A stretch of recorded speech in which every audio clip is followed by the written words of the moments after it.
Hello and welcome to the Health Detective Podcast by Functional Diagnostic Nutrition. We bring you interviews from people who have conquered the trickiest of health challenges using the Functional Diagnostic Nutrition philosophy and similar healing modalities. You're going to hear from experts who have been through the ringer with their health issues and yet managed to come out on the other side. You can always visit us at functionaldiagnosticnutrition.com, but for now, here is today's episode.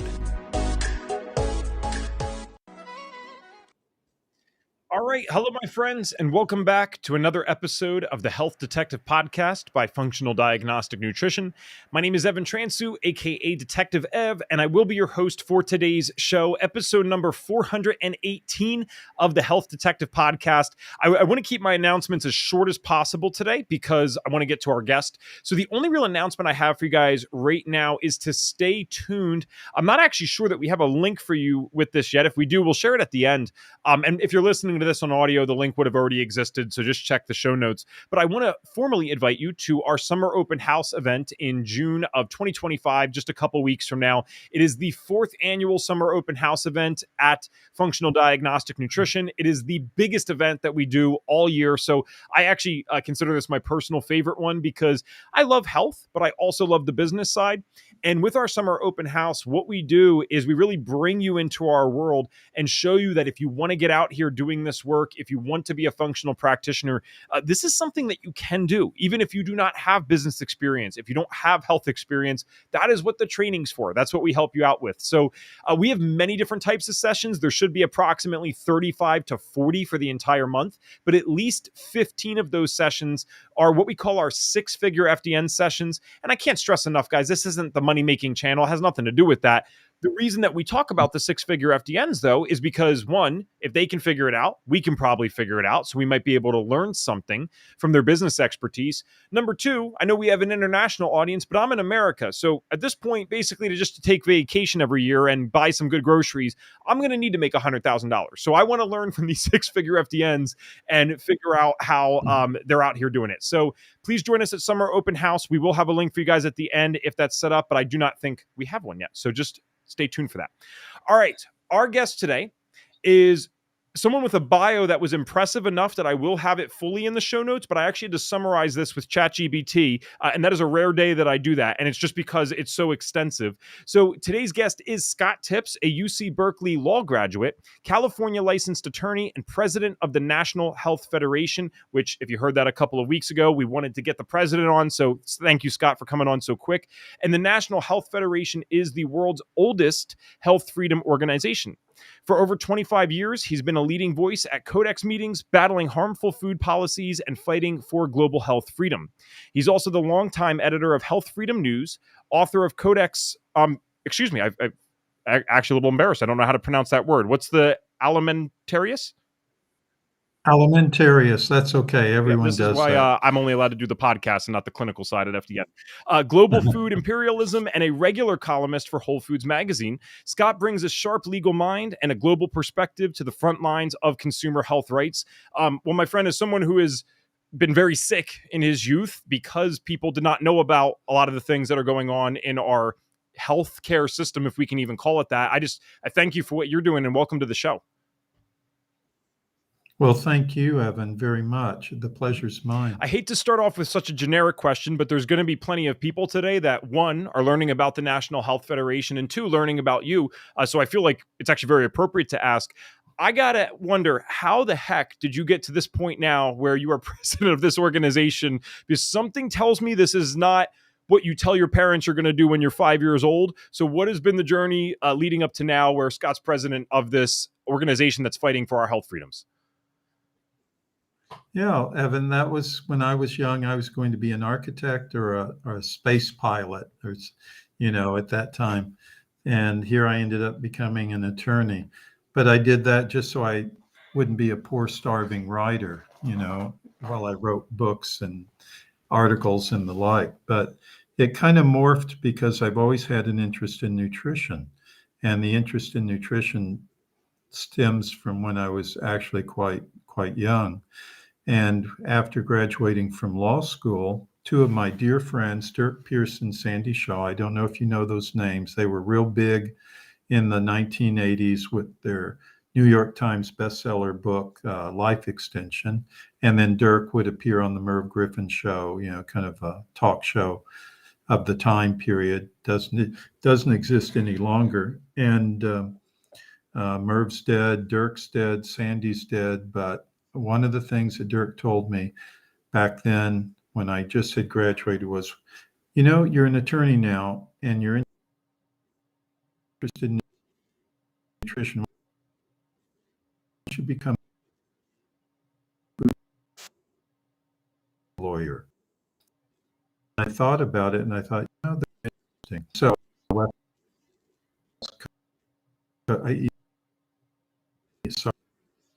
East Coast law firm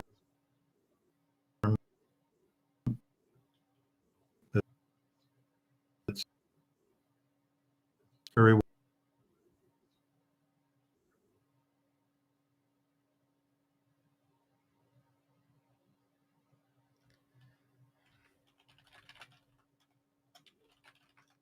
Shoot. I thought it was me maybe, but we did lose Scott. Let's see if we can get him back in here. I'm All here. right, Scott, testing 1, 2, 3. Okay, that sounds a lot better. I'm sorry to make you repeat yourself. I'll be honest, though. I lost you after the recommendation that, hey, if I'm going to be a lawyer and I like nutrition, then I should. We actually lost you after that. Sure. So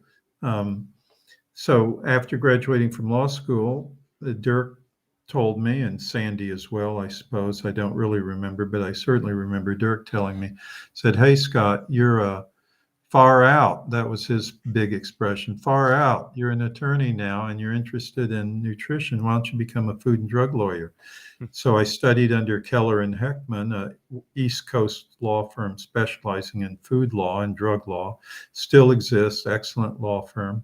And I learned enough from them to open that area of my practice to food and drug law. And I was one of the first 2 food and drug lawyers west of the Mississippi River. So defending supplement companies and homeopathic practitioners and alternative doctors led me into the arms of the National Health Federation, because especially at that time, if you wanted to fight for health freedom, the National Health Federation was the only game in town. There was no other real organization to do that. You went under the umbrella of NHF, and I became their general counsel. I got on their board of governors. And when the then president died about 19 years ago, I took over as president of the organization. And I've been that for 18, going on 19 years now.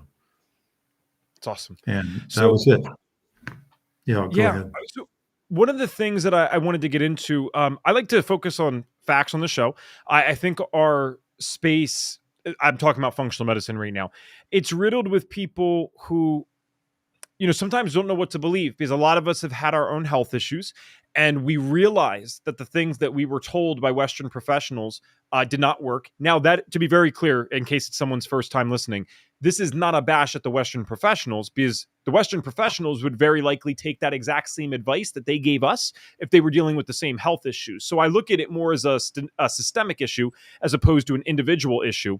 And when you even use the words, fighting for the supplement companies and naturopathic physicians, I think, unfortunately, even in our space, which should be the people that are most likely to know about this stuff, they don't often realize what needs to be fought for. I don't think they understand sometimes how deep this goes. They're just concerned about, the practitioner down the road didn't tell me what to do correctly with my autoimmune disease. I'm like, it has nothing to do with them. They would do the exact same thing for their family members' autoimmune disease. This goes deeper. So when you talk about like fighting for a supplement company or naturopathic physician, what are some of the biggest things that you've seen throughout the years or fought for that, like were pharmaceutical companies coming after these places, or what was going on? Well, you know how the system works, and the system's been gamed so that the FDA is basically the Food and Drug Administration in America is the hired thugs for the pharmaceutical industry, and anything that threatens their dominance, the pharmaceutical company's dominance in the marketplace, instead of dealing with it like a a real person would. You just see which competitor wins out. They bring the government to their side to raid, to stick guns in people's faces, to quibble over label wording, to nitpick things and put people out of business. And one of the experiences that I had early on was in the mid 1980s, no, really late 1980s, helping to defend Waukanaga of America when they brought out a women's yeast suppository uh, product. And unbeknownst to them at the time, they had just beaten, it was an OTC homeopathic product, over the counter, no prescription required. And unbeknownst to Waukanaga at the time, the FDA was just about to approve a major pharmaceutical OTC tampon, anti-yeast infection suppository. But we didn't know that at the time. We launched and beat them by about 6 months. Well, Waukanaga did. And that brought down the wrath of God onto the company, because how dare they do that? And especially with a homeopathic product, we all know how fraudulent those are, the FDA said. And the fact of the matter was, we had, of course, this doesn't really count in the world of FDA warfare in the courts or in the administrative system, but we had anecdotal reports out the kazoo that showed how effective it was, much more effective than the competition. So we fought this battle. At first, it was just me. Then we hired a firm called Hyman Phelps and McNamara from the East Coast, another excellent law firm. And Paul Hyman became a friend of mine, and together we fought the FDA and ultimately won and kept the product on the market. But this is what they do: is they will go to the government, and that's why when people say they think that enlarging the government is the answer to the problem of the corporate takeover, I say no. You're just putting more guns in their hands. More thugs will be hired to go after the little and middle guys and all of that. And Evan, this is one of the things I like about functional diagnostic nutrition, because the other angle that these companies are getting attacked by are by the state sanctioned institutions like the state medical boards and all these licensing boards, and they go after the practitioners who are using these products, are using the devices, and they try to put them out of business. They can be just as nasty, maybe even nastier than the FDA. And the nice thing about FDN is it puts into practical effect what the philosophy of NHF has become. Back in the early days, in the 50s and 60s, NHF was founded 70 years ago. And we got licensing laws passed for chiropractors to get them out from under the thumb of the state medical boards, the AMA and the various state medical boards. And we thought we had done a great thing. And actually we had. It saved chiropractic. But there was a cost to it. There's the dark side to it. And the dark side is that we created an orthodoxy. And the orthodoxy is just as applicable in chiropractic care as it is in regular medical care, as it is in acupuncture, whatever. Anyone who deviates from the main storyline of what you should do, they can get in trouble, even with the chiropractic board. So, and I've seen that, and I've worked on a case like that where that happened. The funny thing is, though, that we've come around to the fact that really you need to do just certification.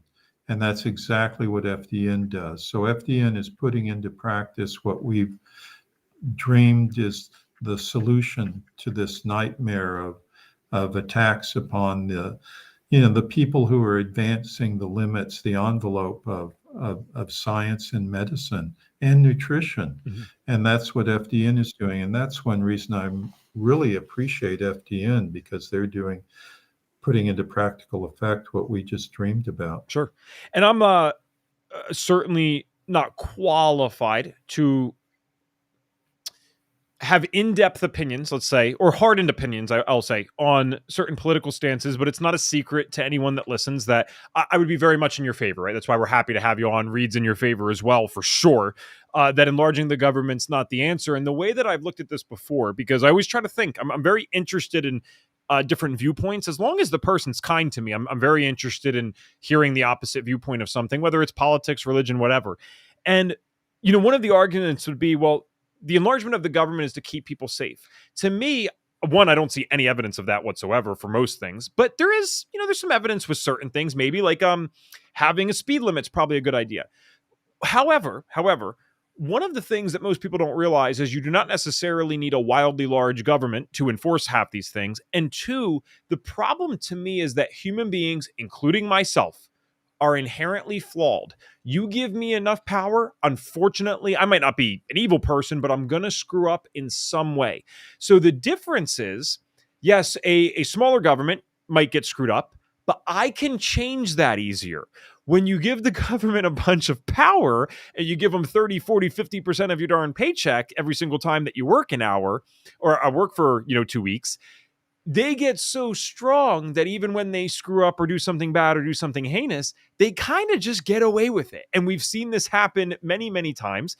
And to your point, obviously, and this is very big in my generation, there's a lot of people that believe that the answer to all of this is, strengthen government, fighting these corporations. I'm like, guys, as long as people like money, and some people are willing to do immoral things for that money, it's still going to be an issue because the corporations are buying out people that are in the government. And you have it's so much deeper than that. So I don't mean to get off on a tangent, but I wanted to follow up with this question. So one of the things that I always want to be accurate with is I know that there's bad apples out there. I don't need to be convinced of that. I will not be told I'm a conspiracy theorist because of that. I can see evidence of that. And one of the most classic cases I bring up is Monsanto, now under Bayer, the pharmaceutical company, which that's a little bit ironic that a pharmaceutical company bought a GMO and glyphosate company, but we'll scratch that for today.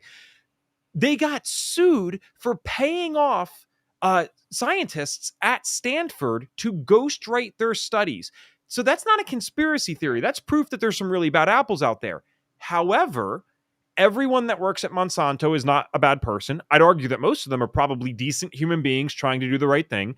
The local pharmaceutical rep, similar to your local doctor, probably a decent human trying to do the right thing. I don't know anyone in the FDA. I'd have to imagine most of them are decent people trying to do the right thing. So my question for you as someone who is much more involved with this is, one, I'd like you to correct me if you think that's inaccurate, but two, who are the actual bad apples then? Is it a select few at the top of these organizations that make millions and millions of dollars or just incomprehensible amounts of money? Is it them doing this? Or where does the bad appleness, if you will, actually come from that leads to these like atrocities happening in the natural health space? Well, to answer your question, power is like a flame and it attracts the moths. And in this case, government power attracts the psychopaths. And the brighter the flame, the more insects you attract. The brighter the flame of government, the bigger the government, the more psychopaths and sociopaths you will attract. And they will be charming and they will be convincing and they will promise you the world but deliver nothing. And they will assume the reins of power because that's what they're interested in. You and I and the people around us are not. I have zero interest in becoming the most powerful person in the world. And I just want to live my life free from control of others, but just so long as I respect the equal rights of others to do the same. And that's where it's at. So those bad apples, they exist amongst us. So what we're trying to do, or should be trying to do, is not create the perfect paradise. Any system that you have, whether it's a Marxist system, whether it's a socialist system, whether it's a free market system, it's going to have bad apples in it. What you want to do is you want to keep them away from the reins of power. And the best way to do that is to devolve the power to as local a level as you can, where you know the players. It's not some face of a person you'll never meet in your life, most likely, living in a city 1,500 miles away or 3,000 miles away. These distant princes and princesses now who will tell us how to run our lives, from staying indoors for a lockdown to having to wear masks to having to be injected with a toxic substance that will ultimately shorten your life, if not outright kill you. I mean, these are the kind of people you want to keep away from the reins of power. So you have to think, how do you do that? How do you minimize the harm? You aren't going to eliminate it. How do you minimize it? Well, you minimize it by taking government down to just its basics, you know, rule of law, like a court system. So you can sue Monsanto if they do something wrong, if they spray your land with their stupid Roundup GM spray, and then you want validity of contracts and private property, respect for private property, and you want a free market system, because that's the only way you can run things correctly. And people are afraid that a big monopoly will come. There's a difference between a coercive monopoly and a voluntary monopoly. For example, Apple has or did certainly for a while, had a monopoly on certain kinds of phones and devices, at least their style of it. Before them, it was IBM. Before them, who knows what it was. But these monopolies come and go, and they only exist as long as the customers will support them and buy their products. As soon as the customers stop buying their products, like Bud Light beer, they start to collapse. The customer is king. The dollar is the vote. Every dollar you spend is a vote. But to expect the government to run the economy is absolute insanity. They don't have enough brain power to do it. Even if you get AI involved, they can't do it. There's so many trillions of transactions that happen every day in the marketplace as the prices are set.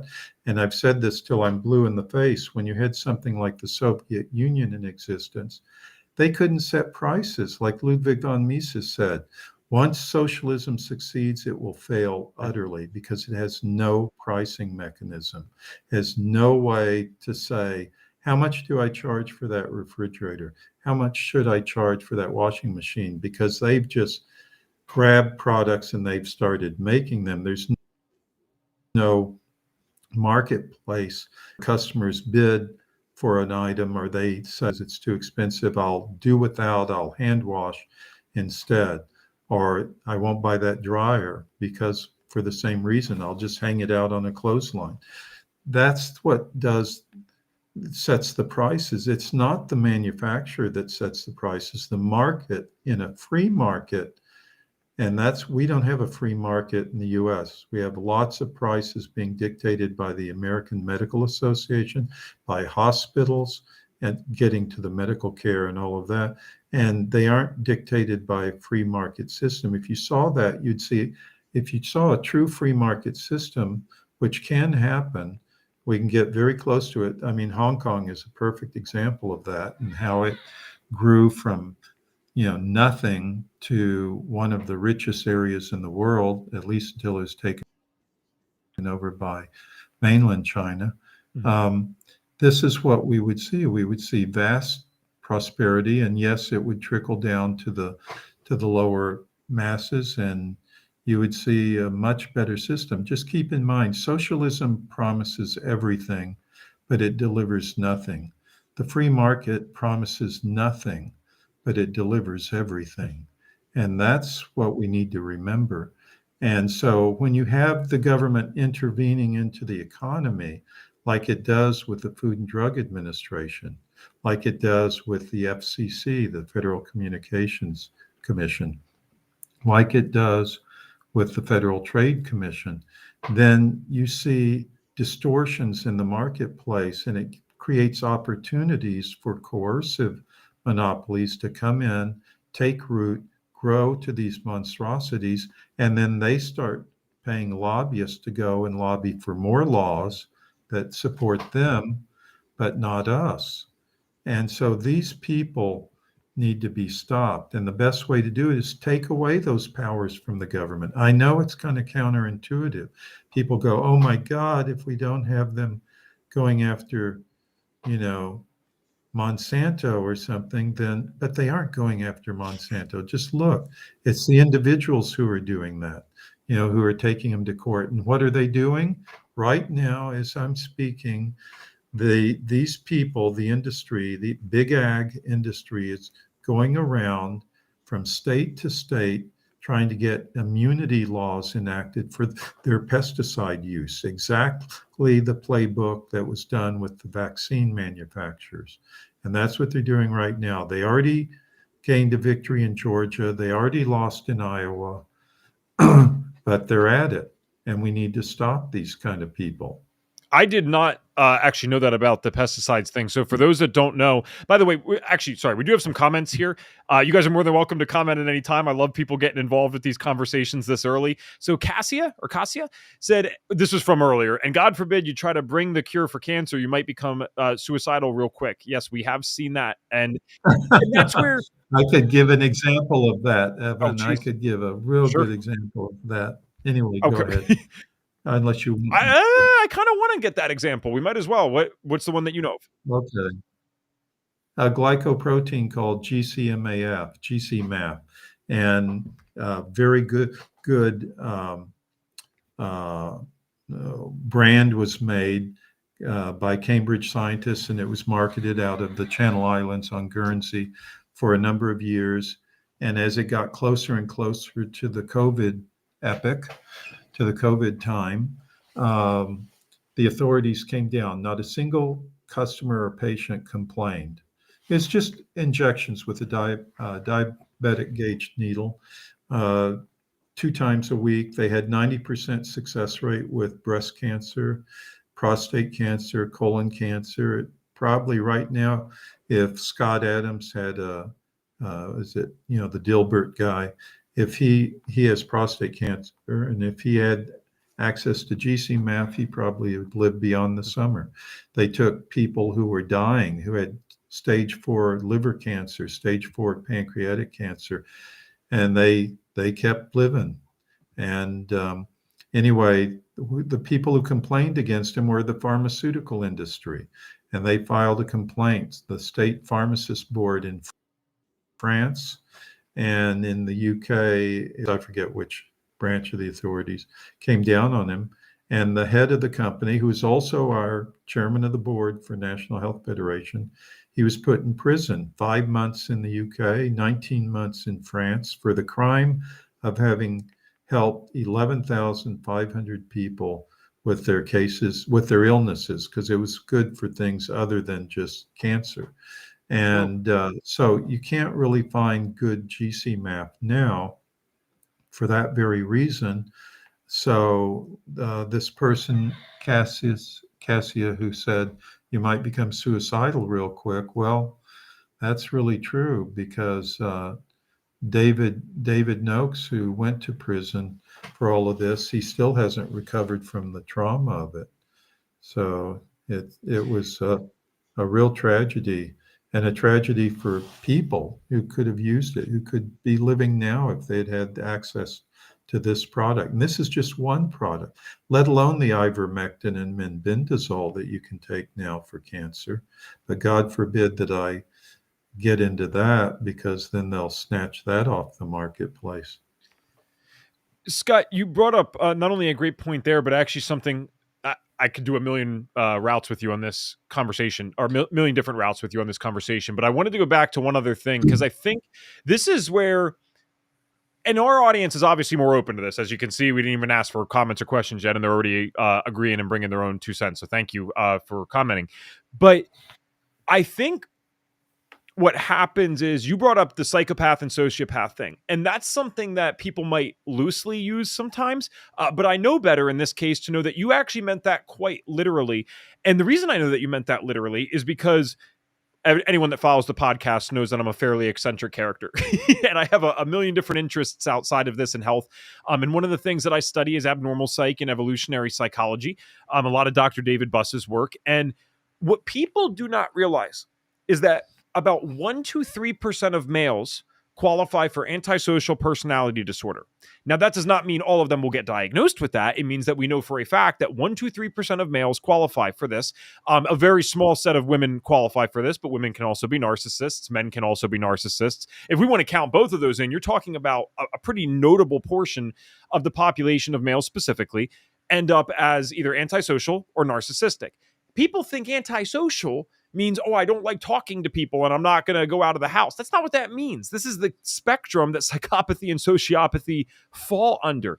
And Scott was 100% correct in saying that these people have a propensity to rise to power. It's literally one of the traits is that they want to get more power. They want to have that. That doesn't mean that everyone that's had a powerful position ever is the worst human being to ever live. That's not what we're saying. But I think what happens is some of the individuals that would look at a podcast like this, Scott, and be like, oh my gosh, what are these two nut jobs talking about? They're like conspiracy theorists. Mm-hmm. Irony is those people that are saying that, I can actually admit, are probably great people, generally speaking, with a lot of compassion, and they cannot comprehend the level of, I will say it, evil that exists in certain human beings, the lack of empathy, the lack of care or regard for other human beings' rights. So they look at us as the nutty ones when, as flawed as we probably both are, I know I am, we're not psychopaths out there completely disregarding people's rights. And so they trust the people that the TV shows them because they spoke eloquently and they thought, well, oh, they must be a good person. Otherwise, they could have never been in this powerful position. It could not be further from the truth that that is not a qualification to go and get that position. That's right. I agree. The only thing I would challenge on what you said is I think there are equal amounts of psychopathy and narcissism in men and women. It's just women hide it better. The women psychopaths and the women narcissists are more subtle in how they express it. The men will be more overt about it. It'll be more obvious. Like dominant narcissists are typically male because they show it, they display it. They don't try to hide. Well, they try to hide it, but they don't really hide it. The women narcissists, who are usually like vulnerable narcissists, they're better at hiding it and playing the victim and that sort of thing and sucking people in. But so I would say they're equal in both men and women. They're just displayed a little bit differently, and women are more successful at hiding it.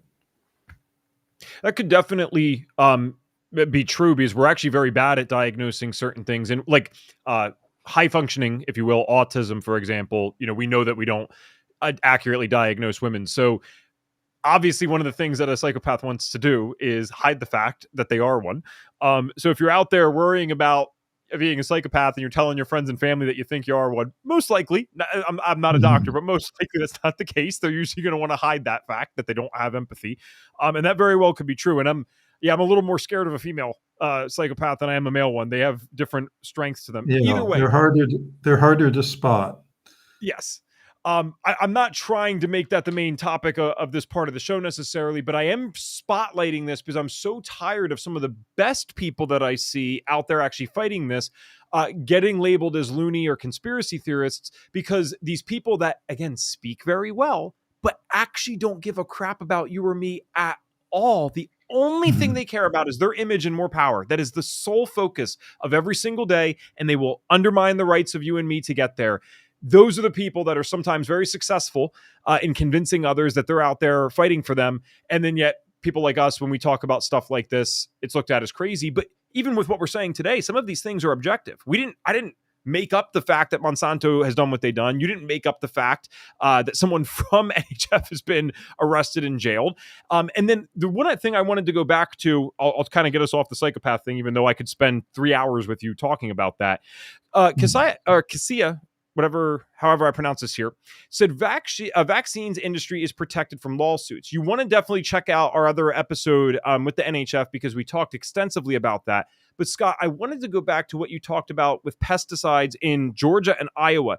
Are you suggesting, or was I hearing you correctly, that the pesticides and the damages that they cause would have the same immunity as the vaccines. Is that what you meant? Yes, exactly. You Oh could my not God. sue them for pesticide damage. And we Oh, all know that they're causing extensive damage, not only to humans, but to animals and insects. So it's going to be, if we don't stop it and we don't stop it soon, the soil is going to be destroyed and there will be mass starvation. I know that sounds a little apocalyptic, but but it'll happen in 20 or 30 years if we continue down this road. We've got to stop the liberal application of all these pesticides. And actually, we shouldn't even be calling them pesticides. They're insecticides. They don't discriminate between the good insects and the bad insects. So there's no such thing as a pesticide. They're all insecticides, and we need to start calling them that.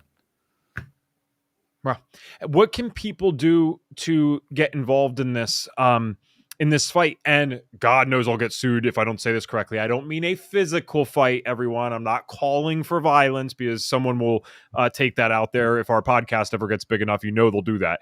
So I mean, fight with our dollars. I love that you said voting with your dollars. I say that all the time.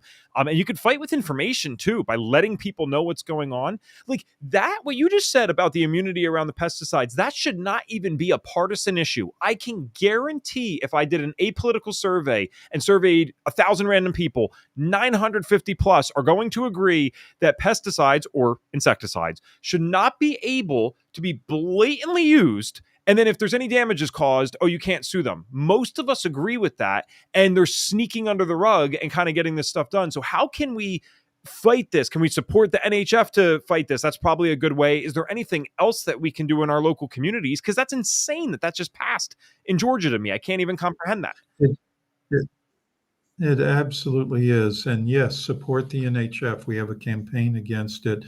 We have a lobbyist who's quite good, Charles Froman, on the East Coast. And he did.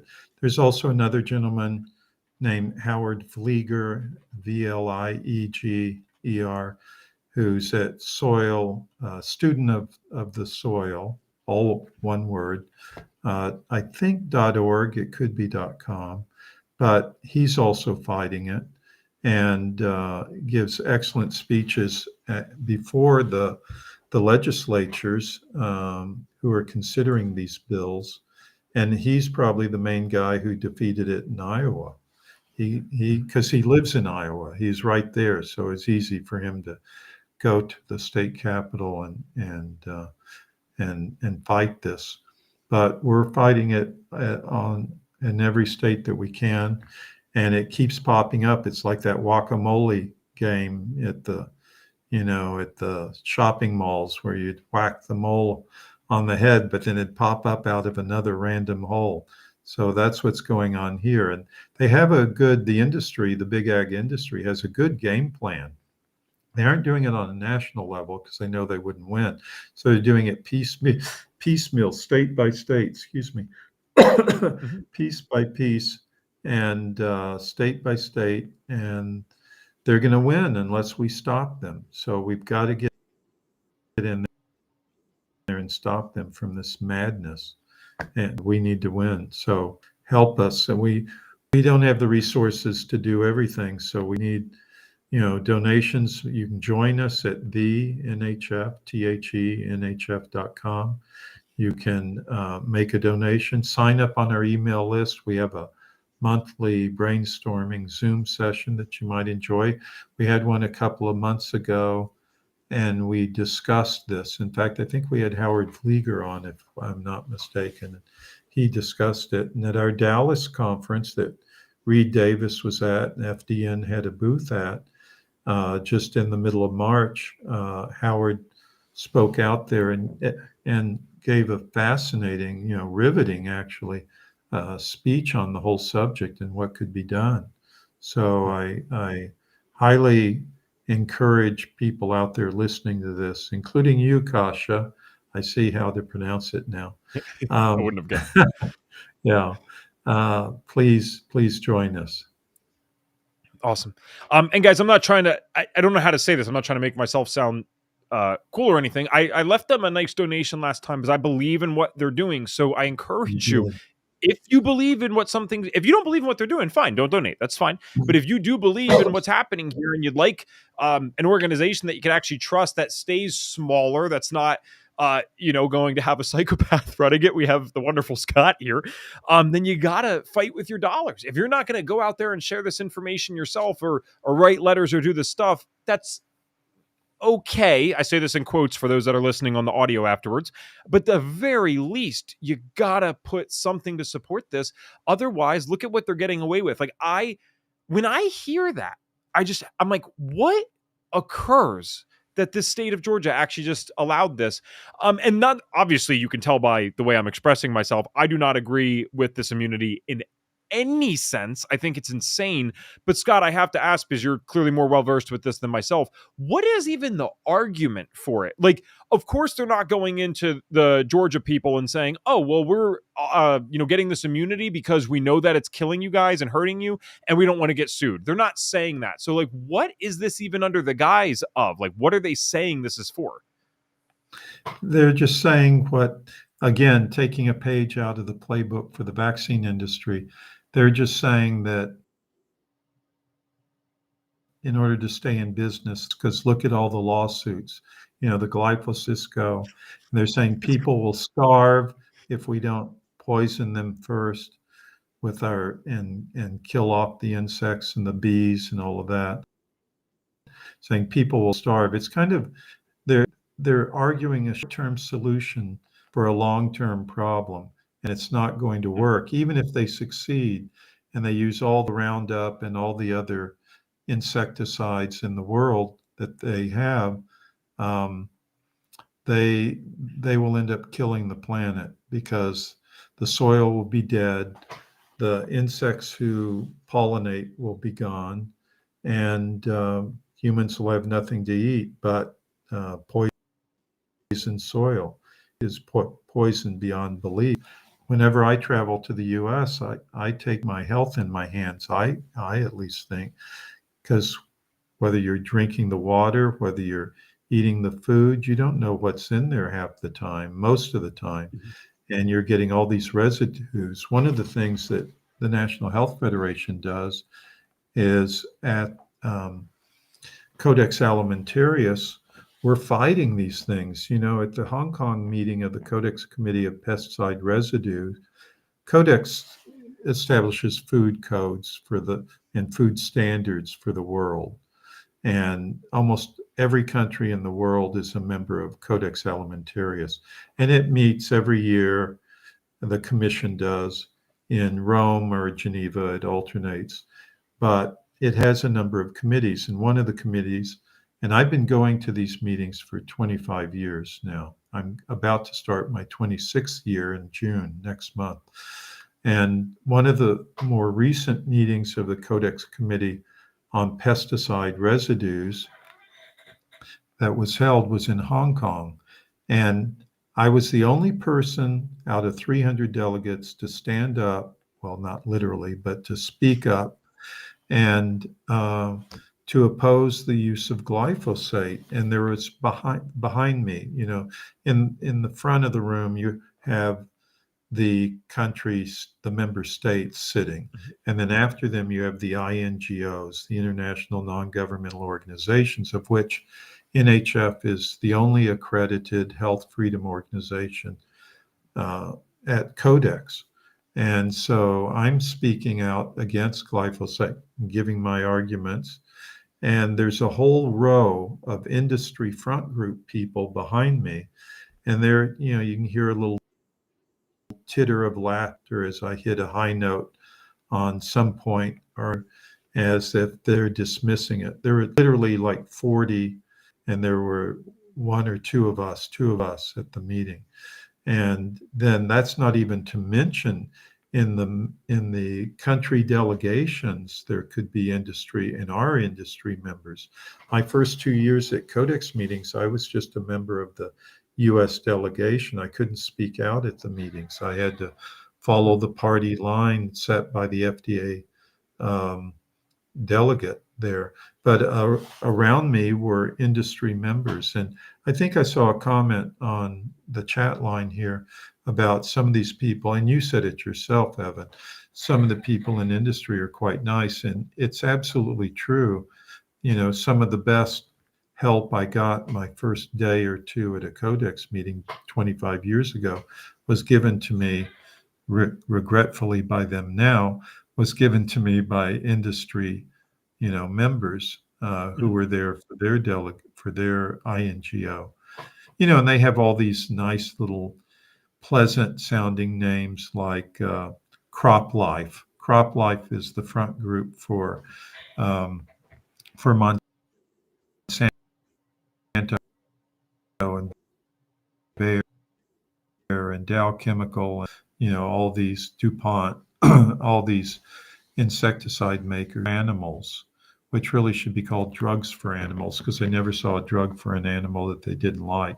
It's a pharmaceutical industry front group that's pushing zilpaterol and ractopamine and other things, but that's a whole different committee that we went to, and we won battle after battle at that committee until it went up to the commission, and they took a vote on putting zilpaterol in animal feed to bulk them up, make them more muscular, but they'll have a leaner cut of beef. It's a non-therapeutic drug that's outlawed in the European Union, in Russia, in India, and China, but they allow it in every Western hemispheric country in the world, from Canada to Argentina and Chile. They want to, literally ram it down the throats of the rest of the world. So we were fighting that. We won battle after battle after battle. But like Churchill said one time, victory is never final. And all it took was for them to get it up to the commission and submit it for a vote, which they couldn't do at the committee level. And they won. And so now it's a standard. And why is that important? Why? Who cares whether there's a Codex standard on zilpaterol? Well, with that, now that we have the World Trade Organization in place since 1994, they can go to the WTO. If a region like the European Union is shutting out these products, say the doped up meat, pork meat from Canada and from the US, then the US just launches a trade dispute before a WTO tribunal. And the first thing they do when they go look, they to make a decision or at least to deliberate, they look and they ask the question. Well, first of all, it's a food item. So is there a codex standard for this food item?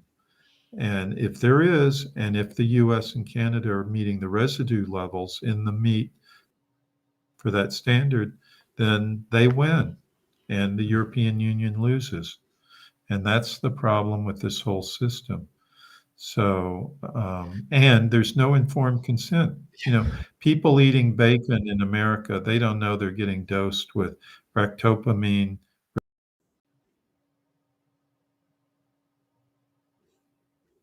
It's okay. Some people maybe they'll feel hot and all of that, and then it goes away. But what they don't consider is that one, it's cumulative. Two, it doesn't act in isolation. There are all these other insults, toxic insults to our bodies that are happening, from EMFs, electromagnetic fields and radiation, to the air we breathe, to the food we eat and the water we drink, and all these chemicals that are in there that weren't there generations ago. I mean, it's a nightmare. Hmm. And the problem at Codex, when they consider these things, they consider them in isolation. They do their scientific analysis and assessment, risk assessment on these items in isolation, not in a real world context where they're seeing what the real effects would be. So that's why a lot of this is just nonsense. We're running a little bit short on time. I definitely certainly have a few more minutes if you can. One of the things I wanted to ask is, even when I hear this from you, I get a little scared. And I don't mean literal fear, but when I say scared, I think I would like to believe I'm more in the know than the average person. And there is at least 10 different things you brought up today, whether it's terms or groups or whoever, that I did not know about. So if they join NHF, I know that they get the magazine and stuff like that. Do you guys educate people on some of this stuff? Not that they're going to learn everything that you know in a month, but are they educated on some of this stuff so we can start like really understanding these processes and how we can further get involved? Absolutely. And I'm glad you brought that up, Evan, because just as an item to address that, we were one of the first to publicly warn against the COVID 19 pandemic. Because in our winter 2019 issue of Health Freedom News, which everyone who joins us gets that 4 copies a year, quarterly. And we warned people that this was not a big, huge threat. Don't, panic. And I wish I had the copy of the magazine at hand, the cover I would show you. And then in our spring 2020 issue, we warned against taking the vaccine that was planned to come out. It hadn't come out in that spring of 2020, but it was in the works to come out. And so we warned people, amongst other things, what to do and how to protect yourself. And we mentioned GCMAF. We were one of the first people to mention that as a cancer cure back in 2009 in Health Freedom News. So yes, absolutely true, Evan, what you said. You'll get advanced, not everything. We don't discover everything, but there are a lot of things that we do, and we bring them out into the reader's attention well before the mainstream media, if it ever does, and even before other alternative news sources. So, that's one of the main benefits of being a member of NHF, let alone helping support our work at Codex and elsewhere, helping make sure I stand up and at least let people know that glyphosate is not good, or zilpaterol is harmful, or things like that. Guys, the NHF.com, if you are liking what he's saying, if you resonate with this, go check them out, see if it's something that you fully resonate with. And then I would highly recommend or suggest making a donation. Even a little bit adds up for organizations like this. I can't encourage it enough. Scott, my final question for you today, my friend, is just going to be, I'd like to know, are there any particular projects that you're working on right now that are especially something that you're passionate about or lighting you up? I know that you mentioned the things around the pesticide immunity, and that's probably at some of the near the top of your list. But are there any other projects that you're working on, or just things that people should be aware about that are like in kind of your forefront right now? Well, really, I think what we're working on is trying to parlay our contacts in the new administration to make changes from inside that will help Americans and frankly help the world, because a lot of other countries will follow. But it's so tough to turn that ship around, even if you have someone who is a contact like Robert F. Kennedy Jr., who is one of the recipients of our NHF Health Freedom Hero Award, and I think in 2018 or 2019. But in any event, so we're trying to do that. We're pushing our campaigns. If you go to our website, again, thenhf.com, and you click on the campaigns button, it'll drop down a menu, and you can click on current campaigns to find those. And so that's it. We don't take money from the government. We don't take money from these big corporations. It's really a lot of individuals. So we're always underfunded, but we do our best. And one of those things is going to these meetings at Codex. One reason I was at that meeting in South Korea just a couple of months ago on food additives was because we had a woman, a generous donor, who paid my way to go there. Otherwise, I would have had to sit that meeting out because it was a particularly expensive meeting to go to. So you don't have to donate that kind of money to help, but any money helps, and you can be the hero that makes a difference. I speak the words, and I get the credit for speaking the words against these things, but really the people who are the heroes and the heroines are those men and women who put us in the driver's seat to do just those things. Absolutely. Scott, thank you so much for coming on today. Thank you for what you're doing. Seriously, as someone, it's so cool to hear that you've been in this long now.